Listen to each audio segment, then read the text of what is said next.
Meron tayo ditong lechong manok. Ayan, nagpabili lang ako niyan para gawing lechong paksiw. Kasi natatakam ako dun ilang araw na. Kaya ayan, nagpabili ako. Ayan, isang buo siya. Ito lang yung nabibili sa mga kanto-kanto, guys. Ayan. Ayan, konting mantika, butter or margarine.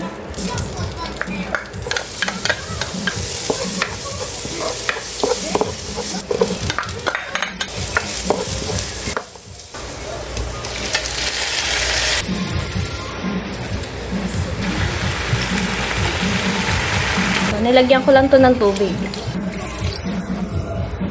Lagay pa ako ng konti. Lagay pa ako ng konting water.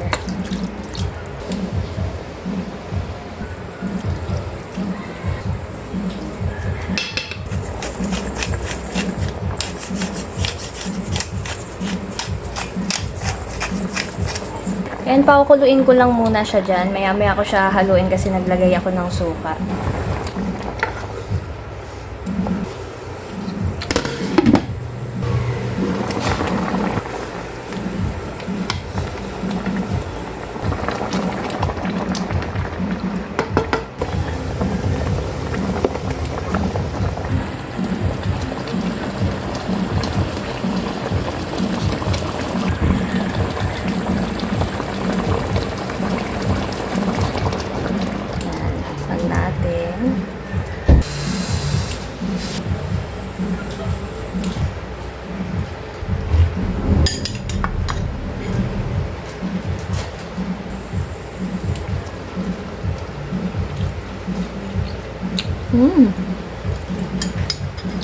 Craving satisfied.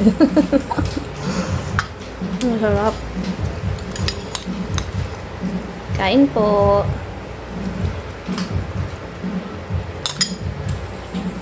Ang sarap.